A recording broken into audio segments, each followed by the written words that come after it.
Hello my dear students and parents, welcome to Elegant Electronics. ಹಿಂದಿನ ವಿಡಿಯೋದಲ್ಲಿ provisional first round result ಬಗ್ಗೆ ಮಾತಾಡಿದ್ವಿ.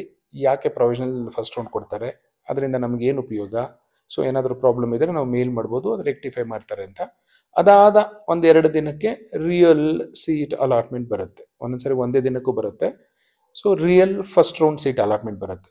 So ಅದು ಬಂದಾದ್ಮೇಲೆ ಸ್ಟೂಡೆಂಟ್ಸ್ ಮತ್ತು ಪೇರೆಂಟ್ಸು ಏನು ಮಾಡಬೇಕು ಅನ್ನೋದನ್ನ ಈ ವಿಡಿಯೋದಲ್ಲಿ ನೋಡೋಣ. ನಾನು ತೊಗೊಂಡಿರೋ ಡಾಕ್ಯುಮೆಂಟು ಲಾಸ್ಟ್ ಇಯರ್ದು post seat allotment procedure of first round ಅಂತ.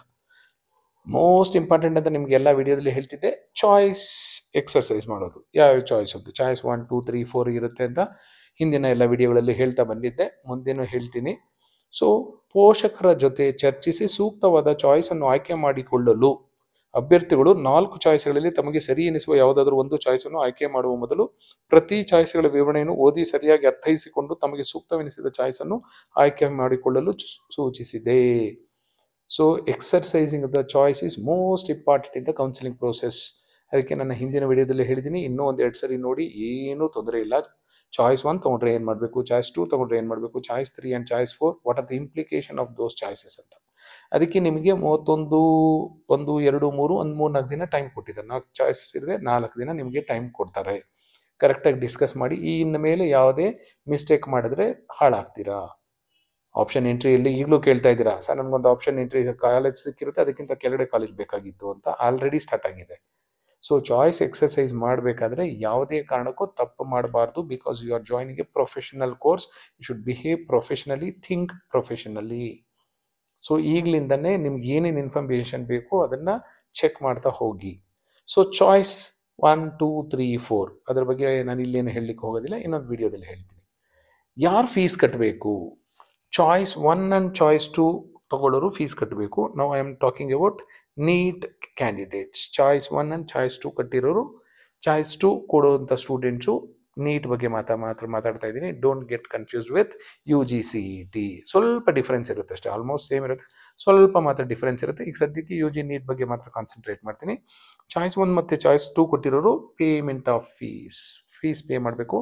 ಅದಕ್ಕೂ ಒಂದಷ್ಟು ದಿನ ಟೈಮ್ ಕೊಡ್ತಾರೆ. ಮುಂದಿನ ಯಾವುದಾದ್ರೂ ವಿಡಿಯೋದಲ್ಲಿ ಹೇಗೆ ಫೀಸ್ ಪೇ ಮಾಡಬೇಕು ಅಂತೆಲ್ಲ ಹೇಳ್ತೀನಿ. ಫೀಸ್ ಪೇ ಮಾಡಿದ್ದಾದ್ಮೇಲೆ ಏನು ಮಾಡಬೇಕು? ಈಗ UG ನೀಟ್ ಅಂತ ಹೇಳಿದೆ, ಚಾಯ್ಸ್ 1 ಆ್ಯಂಡ್ ಚಾಯ್ಸ್ 2 ಫೀಸ್ ಕಟ್ಟಬೇಕು ಅಂತ ಹೇಳಿದೆ. ಈಗ ಚಾಯ್ಸ್ 1 ಅವ್ರು ಮಾತ್ರ ಮಾತಾಡ್ತಾ ಇದ್ದೀನಿ. ಚಾಯ್ಸ್ 1 ಆಯ್ಕೆ ಮಾಡಿ ಶುಲ್ಕ ಪಾವತಿಸಿದ ಅಭ್ಯರ್ಥಿಗಳು ಮೂಲ ದಾಖಲೆಗಳನ್ನು, ಅಂದರೆ ಒರಿಜಿನಲ್ ಡಾಕ್ಯುಮೆಂಟ್ಸು ಮತ್ತು 2 sets of attested photo copies. ಮತ್ತು ಕೇಳ್ಬಿಡಿ what is meant by attestation ಅಂತ. ಲಾಸ್ಟ್ ಇಯರ್ ಇದ್ರ ಬಗ್ಗೆನೇ ಒಂದಷ್ಟು ಜನ ಕ್ವಶನ್ ಕೇಳ್ತಿದ್ರು.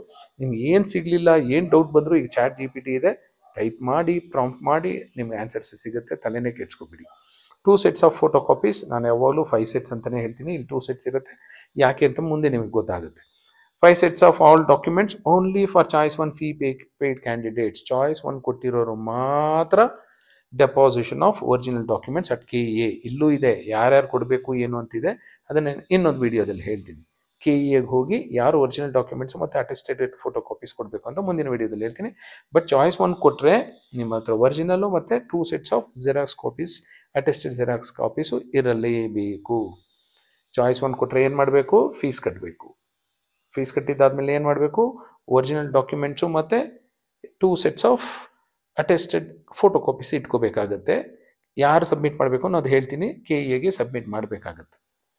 ನೆಕ್ಸ್ಟು ಅದಾದ ಮೇಲೆ, ಸಬ್ಮಿಷನ್ ಆದಮೇಲೆ downloading of admission order only by choice 1 after payment and after deposition of original documents. Admission order download ಮಾಡ್ಕೋಬೇಕಾಗತ್ತೆ. ಆಮೇಲೆ ಕಾಲೇಜ್ಗೆ ಹೋಗಿ reporting at the allotted medical or dental college by choice 1 candidates only with 1 set of attested photo copies as per verification slip. ಯಾಕಂದರೆ doubt ಬಂದ್ಬಿಡುತ್ತೆ ಯಾವ್ಯಾವುದು documents ತೊಗೊಂಡೋಗ್ಬೇಕು ಅಂತ. Verification ಸ್ಲಿಪ್ಪಲ್ಲಿ ಏನೇನು documents ಇದೆಯೋ ಎಲ್ಲ ಇರಬೇಕಾಗುತ್ತೆ. ನೆಕ್ಸ್ಟು ಅದೇ ಒಂದು ವಿಡಿಯೋ ಮಾಡ್ತೀನಿ ಯಾವ್ಯಾವ ಡಾಕ್ಯುಮೆಂಟ್ಸ್ ತೊಗೊಂಡೋಗ್ಬೇಕು ಅಂತ. ಯಾಕೆಂದರೆ ಎಲ್ಲ ಒಂದರಲ್ಲಿ ಹೇಳಿದ್ರೆ ಕನ್ಫ್ಯೂಸ್ ಆಗುತ್ತೆ ನಿಮಗೆ. So I think you have understood what is the procedure. ಇನ್ನೂ ಅರ್ಥ ಆಗಲಿಲ್ಲ ಅಂದರೆ ಮುಂದೆ KEA ಅವರು ಈ ವರ್ಷದ್ದು 2025 ರಿಲೀಸ್ ಮಾಡಿದಾಗ ಮತ್ತೆ ಹೇಳ್ತೀನಿ. ಸೊ ಮೆಡಿಕಲ್ ಆಸ್ಪಿರೆಂಟ್ಸ್ ಆದರೆ ಚಾಯ್ಸ್ 1 ಮತ್ತು ಚಾಯ್ಸ್ 2 ಕೊಟ್ಟಿರೋರು ಫೀಸ್ ಕಟ್ಟಬೇಕು. ಫೀಸ್ ಕಟ್ಟಿದ್ದಾದಮೇಲೆ deposition of original documents at KEA. ಅದಾದಮೇಲೆ ಅಡ್ಮಿಷನ್ ಆರ್ಡರ್ ಡೌನ್ಲೋಡ್ ಮಾಡ್ಕೋಬೇಕು. ಅದಾದಮೇಲೆ ಕಾಲೇಜ್ ವಿಸಿಟ್ ಮಾಡಬೇಕು. ನೆಕ್ಸ್ಟ್ UG CET ಸ್ಟೂಡೆಂಟ್ಸ್ ಏನು ಮಾಡಬೇಕು? ಚಾಯ್ಸ್ 1 ಕೊಟ್ಟಿರೋರು ಮಾತ್ರ ಫೀಸ್ ಕಟ್ಟಬೇಕು. ಚಾಯ್ಸ್ 1 ಕೊಟ್ಟಿರೋರು ಮಾತ್ರ ಫೀಸ್ ಕಟ್ಟಬೇಕು. ಮತ್ತು ಅವರು ಕಾಲೇಜ್ಗೆ ಹೋಗಿ ಸಬ್ಮಿಟ್ ಮಾಡ್ತಾರೆ. ಒರಿಜಿನಲ್ ಡಾಕ್ಯುಮೆಂಟ್ಸ್ ಎಲ್ಲ ಕಾಲೇಜ್ಗೆ ಡೈರೆಕ್ಟಾಗಿ ಹೋಗ್ತಾರೆ ಅಲಾಂಗ್ ವಿತ್ ಅಡ್ಮಿಷನ್ ಆರ್ಡರ್. ಅವ್ರು ಫೀಸ್ ಕಟ್ಟಿದ್ದಾದಮೇಲೆ ಅಡ್ಮಿಷನ್ ಆರ್ಡರ್ ಬರುತ್ತೆ. ಅಡ್ಮಿಷನ್ ಆರ್ಡರ್ ತೊಗೊಂಡು ಕಾಲೇಜ್ಗೆ ಹೋಗಬೇಕಾಗುತ್ತೆ. ಅವ್ರು KA ಹೋಗಿ ಯಾವುದೇ ಡಾಕ್ಯುಮೆಂಟ್ ಸಬ್ಮಿಟ್ ಮಾಡೋ ಅಗತ್ಯ ಇಲ್ಲ CET ಕ್ಯಾಂಡಿಡೇಟ್ಸ್. ಇನ್ನು ಚಾಯ್ಸ್ 2 ಕೊಟ್ಟಿರೋ CET ಕ್ಯಾಂಡಿಡೇಟ್ಸು ಫೀಸು ಕಟ್ಟುವ ಅಗತ್ಯ ಇಲ್ಲ. ಓನ್ಲಿ ಚಾಯ್ಸ್ 1 ಕೊಟ್ಟಿರೋರು ಮಾತ್ರ ಕಟ್ತಾರೆ. I think I have made it clear. ನಿಮ್ಗೆ ಅರ್ಥ ಆಗಲಿಲ್ಲ ಅಂದರೆ ಇನ್ನೊಂದು ಸರಿ ವಿಡಿಯೋ ನೋಡ್ಕೊಳ್ಳಿ. Thank you and all the best for your counselling.